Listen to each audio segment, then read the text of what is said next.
ಈ ದಿನ ಯಾದಗಿರಿ ಜಿಲ್ಲಾ ಅಧ್ಯಕ್ಷರನ್ನಾಗಿ ನಮ್ಮ ಶಿವವ್ರನ್ನ ಆಯ್ಕೆ ಮಾಡಿ ಏನು ಒಂದು ಬಾಬಾ ಸಾಹೇಬ್ ಅಂಬೇಡ್ಕರ್ ಅವರ ಪುತ್ಥಳಿಗಾಗಿ ಒಂದು 200 ಮೀಟರ್ಗಳ ಒಂದು ಎತ್ತರದ ಒಂದು ಬೃಹತ್ತಾದ ಪುತ್ಥಳಿಗಾಗಿ ಏನು ಸ್ವಾಭಿಮಾನಿಗಳ 45 ದಿನಗಳ ಒಂದು ಕಾಲ್ನಡಿಗೆ ಜಾಥಾ ಏನು ಬೀದರಿಂದ ಬೆಂಗಳೂರು ಫ್ರೀಡಮ್ ಪಾರ್ಕ್ವರೆಗೂ ಸುಮಾರು ಸಾವಿರಾರು ಸಂಖ್ಯೆಯಲ್ಲಿ ಏನು ಮಾರ್ಚ್ ತಿಂಗಳಲ್ಲಿ ಏನು ನಾವು ಆ ಪಾದಯಾತ್ರೆ ಮಾಡಿದಾಗ ನಮಗೆ ಏಪ್ರಿಲ್ 14, 2025ರಂದು ಈ ರಾಜ್ಯದ ಮುಖ್ಯಮಂತ್ರಿಗಳಾದಂಥ ಸಿದ್ದರಾಮಯ್ಯ ಅವರು ಒಂದು ಘೋಷಣೆ ಮಾಡ್ತಾರೆ. ಏನಂತಂದರೆ ಈ ದೇಶದಲ್ಲಿ ಅತಿ ಎತ್ತರವಾಗಿ ಒಂದು ಬಾಬಾ ಸಾಹೇಬ್ ಅಂಬೇಡ್ಕರ್ ಅವರ ಪುತ್ಥಳಿ ನಿರ್ಮಾಣ ಮಾಡ್ತೀನಿ ಅಂತೇಳಿ. ಸಂತೋಷ. ಏಪ್ರಿಲ್, ಇದು ಡಿಸೆಂಬರ್ ತಿಂಗಳು,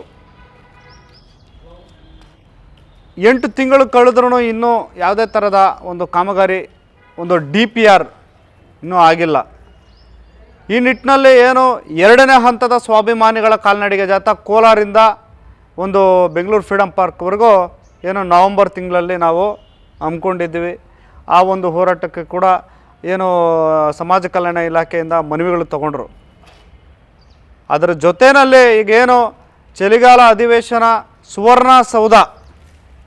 ಸುವರ್ಣಸೌಧವನ್ನು ಭೀಮ್ ಪ್ರಜಾಸಂಘದ ಭೀಮ ಸೈನಿಕರು ಇದೇ ಮಂಗಳವಾರ ಸುವರ್ಣಸೌಧವನ್ನು ಮುತ್ತಿಗೆ ಹಾಕುವಂಥ ಕೆಲಸ ನಾವು ಮಾಡ್ತಾ ಇದ್ದೀವಿ. ಯಾಕಂದರೆ ಇವತ್ತು ಈ ದೇಶವನ್ನು ರಕ್ಷಿಸುವಂಥ ಸಂವಿಧಾನದ ಪೀಠಿಕೆ ಮತ್ತು ಬಾಬಾ ಸಾಹೇಬ್ ಅಂಬೇಡ್ಕರ್ ಅವರ ಒಂದು ಮೂರ್ತಿಯನ್ನು ನಾವು ಏನು ಬೆಂಗಳೂರು ಜಿಲ್ಲೆಯಲ್ಲಿ ನಾವು ಹೋದಾಗ ನಮ್ಮನ್ನು ತಡೆಯುವಂಥ ಕೆಲಸ ಮಾಡ್ತೀರಾ?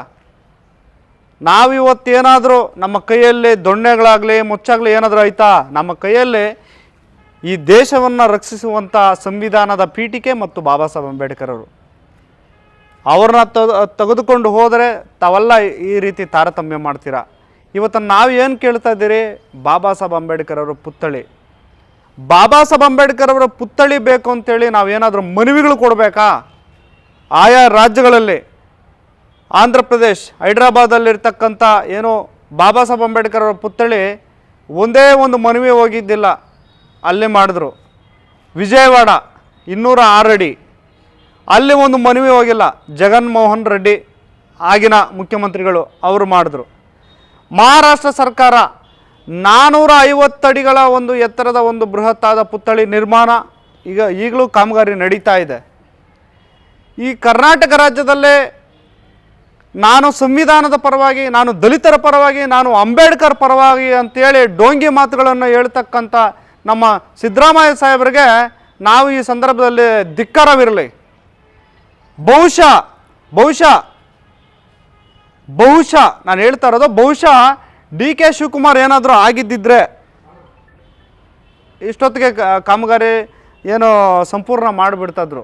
ಆದರೆ ಸಿದ್ದರಾಮಯ್ಯ ಸಾಹೇಬರು ಆಯಾ ಜಯಂತಿಗಳು ಬಂದಾಗ ಮಾತ್ರ ನಾನು ಸಂವಿಧಾನದ ಪರವಾಗಿ, ನಾನು ಅಂಬೇಡ್ಕರ್ ಪರವಾಗಿ, ನಾನು ದಲಿತರ ಪರವಾಗಿ ಅಂತೇಳಿ ಎಲ್ಲ ಡೋಂಗಿ ಮಾತುಗಳನ್ನು ಹೇಳ್ಕೊಂಡು ಬರ್ತಾ ಇದ್ದಾರೆ.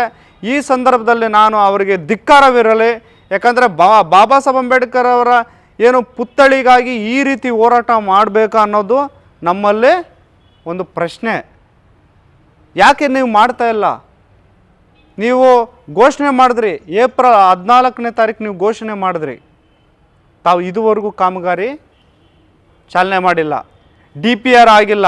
ಮತ್ತೆ ಯಾವಾಗ ಮಾಡ್ತೀರಾ ಸ್ವಾಮಿ? ಸ್ಫೂರ್ತಿ ಸೌಧ ಘೋಷಣೆ ಮಾಡಿ ಸುಮಾರು ಏನಿಲ್ಲ ಅಂದ್ರೂ ಒಂದು 5 ವರ್ಷ ಆಗ್ತಾಯಿದೆ, ಆದರೂ ಇದುವರೆಗೂ ಕೆಲಸ ಪ್ರಾರಂಭ ಮಾಡಿಲ್ಲ. ಆದರೆ ಬಾಬಾ ಸಾಹೇಬ್ ಅಂಬೇಡ್ಕರ್ ಅವರ ಪುತ್ಥಳಿ ಕೂಡ ಅದೇ ಥರ ತಾವು ಮಾಡ್ತೀರಾ? ಈ ಸಂದರ್ಭದಲ್ಲಿ ನಾವು ಏನು ಭೀಮ್ ಪ್ರಜಾಸಂಘದ ವತಿಯಿಂದ ಸುವರ್ಣಸೌಧವನ್ನು ಮುತ್ತಿಗೆ ಹಾಕುವಂಥ ಕೆಲಸ ನಾವು ಮಾಡ್ತೇವೆ. ತಮಗೆ ಈ ಸಂದರ್ಭದಲ್ಲಿ ಧಿಕ್ಕಾರವಿರಲಿ, ತಮ್ಮ ರಾಜ್ಯ ಸರ್ಕಾರಕ್ಕೆ ಧಿಕ್ಕಾರವಿರಲಿ. ತಾವು ಏನಾದರೂ ಬಾಬಾ ಸಾಹೇಬ್ ಅಂಬೇಡ್ಕರ್ ಅವರ ಪರವಾಗಿದ್ದೇನೆ, ದಲಿತರ ಪರವಾಗಿದ್ದೀರಿ ಮತ್ತು ಸಂವಿಧಾನದ ಪರವಾಗಿದ್ದೀರಿ ಅಂತ ತಾವೇನಾದರೂ ಹೇಳ್ತೀರಲ್ಲ, ಅದೇನಾದರೂ ಇದ್ದರೆ ತಾವು ಕೂಡಲೇ ಈ ಒಂದು DPR ಕೆಲಸ ಆರಂಭ ಆಗಬೇಕು. ಮತ್ತು ಒಂದು ಪುತ್ಥಳಿಯ ಕಾರ್ಯ ಪ್ರಾರಂಭ ಆಗಬೇಕು ಅನ್ನೋದು ನಮ್ಮ ಒಂದು ಒತ್ತಾಯ. ಯಾಕಂದರೆ ತಾವು ಮಾಡೋದಿಲ್ಲ, ತಾವು ಸುಮ್ಮನೆ ಬಾಬಾ ಸಾಹೇಬರು ಚಿಂತನೆ ಪರವಾಗಿ ಅಂಬೇಡ್ಕರ್ ಪರವಾಗಿದ್ದೀನಿ ಅಂತ ಹೇಳ್ತೀರಾ.